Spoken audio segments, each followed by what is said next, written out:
Welcome back to my channel. This is part 3. Part 1 and 2 is linked in the description. Let's jump in. First pattern we're going to be doing is what I would like to call the spiral pattern. Of course, we always have a line. So what I did was I tied at the back as usual, and I'm going to put in beads. So here I used 2, 4, 6, 7 beads. So I'm going to be putting the 7 beads in right now. Remember, the method of line is flat. This time around, however, we're going to shift one forward the way we had done it before to make it flat. But this time around, because of the bead that's in front, it has this slight bulge. We're going to bring out the needle at the middle of these beads. Make sure it is in the middle. But don't worry, moving forward, the arrangement will be easier to figure out. So we're going to put the same quantity and we're just going to put it on the same line still, but right here. So can you see it now? So you bring it out at the side and then bring it. So now the arrangement now moving forward is that you just bring the needle out at this point right here. No need to calculate anymore because the first one already showed that it's in middle. So moving forward, if you put it at that point and the number of beads are the same, it's going to keep being consistent. So we're going to go there and take more beads, same quantity like we said earlier, but this time we're going to put it behind. So we're going to bring it in through that one right there so that we can pass it behind the way we passed the first one. So this is how the spiral design is going to be coming up. Remember to always shift the first bead forward. If not, it's going to lie flat and it won't give you what you're looking for. So I'll just put the needles through that bead right there to make it easy so I don't have to start passing beads through. Pick the same quantity of beads and just maintain the same line, shift one in front, and I'm going to keep doing this. As I was going, I tried to increase the quantity of the beads, just what it looks like. I'll show you at the end of the video, but I figured that the smaller the quantity, the nicer it comes out, even if it takes you more time to do it, but you want excellence, I know. So let me show you what this design can look like on an outfit. So looking at this outfit right here, you see that that's the same pattern that was used, but this time around they did several lines.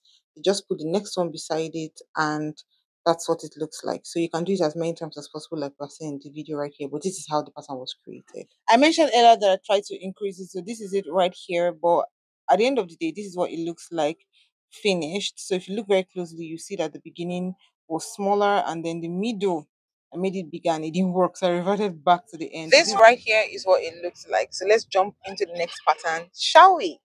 For this next design, we'll need 3 lines. I've drawn the 3 lines, and just to give you a cue, ½ inch in between both lines. So I'll just draw a line across the 3 like you're seeing right here. Make sure it's equal. My ruler just helped me get an equal mark. Ignore that smaller line, it was a mistake. I'm going to be lining this sequence strip at the middle of the line. That's the center line, however I'm going to put it. I'm going to be attaching it to the needle and thread right now. You can also decide to attach the sequence individually to it, or if you do not want sequence, you can use cup chain. You can also use that straight blue beading pattern I just did there in the part 1. You can do that straight version. I'll just put it right there. You can also introduce some fancy strips, ribbon, whatever it is that you want to introduce. That will now serve as the base of the next thing we're going to do. I just cut out the excess. Let's jump in. At this point, we'll introduce the long bead or the spiral bead or twist bead, whatever it is. I'll just make sure that the bead is a long version, and we're going to be arranging it in a V format like this. Now pay attention to those lines.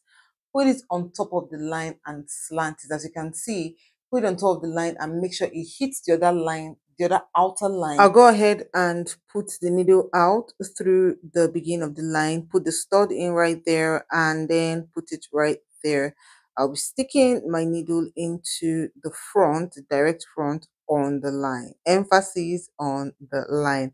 Just for more security, I'll bring out the needle again, and then I'll pass everything through from the stud down to the end of that bead. Now, you can use any bead, like I mentioned. You can use pearls, you can use crystals, you can even use sand.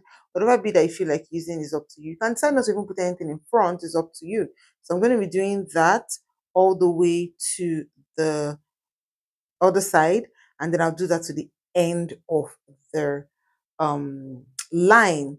So I'll show you what it looks like on an outfit. However, the outfit I'm going to show you, it didn't have the middle line, but it can help you picture what I was trying to create here. Take a look. So the V pattern we're trying to create is what they replicated here. Even though the midline was not there, I decided to put the midline so that you can understand that you can tweak the design, and then you can also add something to the top, because here the V was just there and the crystal or whatever I put on top wasn't there. So what you need to do for this particular pattern, just draw a straight line and make sure you start both beads on the line, and then you curve it out the way I curved it out on this particular beading pattern. I hope you understand. I've come to the end of this series, and this is what all the beading patterns look like. So we have 1, 2, 3, 4, 5, 6, 7, 8 designs. The part 1 and 2 are linked in the description. You can check it up. Or I decided to cut it because I didn't want the video to be too long. But if you still don't mind me merging everything into one video, you can let me know. I can merge all of them and still upload into a fresh video. Now, this is what the back looks like. Now, you see the fact that we draw lines and all of that, it will always reflect behind. It will always reflect in the stitches. It will make it look neat. So whatever mistake you make will always reflect. Thanks so much for watching my video. I'll see you in my next one.